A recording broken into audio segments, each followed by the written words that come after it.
tentang adakah tentang keturunan bangsa Arab yang kalian tanyakan pada aku.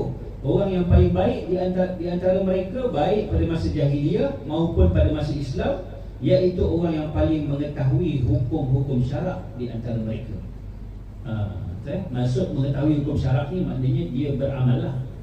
Kalau sekadar mengetahui saja tapi tak beramal, tak dimaknakan itu. Jadi tuan-tuan dirahmati Allah, kesimpulan dia maknanya orang yang paling mulia siapa? Orang yang ada ilmu pengetahuan. Jadi kena carilah ilmu berkaitan dengan hukum, hakam, syarak dan sebagainya ni. Baik, itu satu. Masuk waktu kita bagi laluan untuk azan Isya. So saya je azan kat sini. Cepat sikit kita. Tadi aja dah.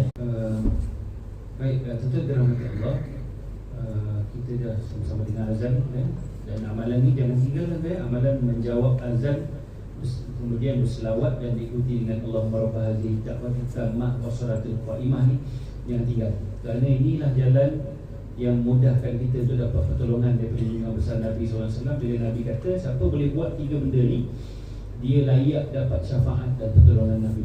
Di saat orang tengah kelam kabut, maka pada waktu itu pertolongan Nabi ni sangatlah kita harapkan.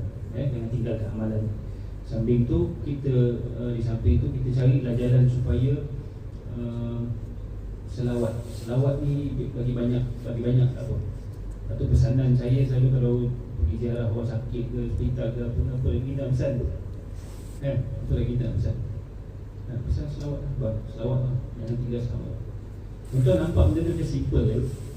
Tapi bagi orang yang sakit, yang menunggu hari-hari orang datang, anak dia tak datang, saudara dia tak datang, semua tak datang, tiba-tiba tuan-tuan datang ziarah dia dan ingatkan dia dengan selawat. Itu sangat bermakna. Betul? Itu sangat bermakna.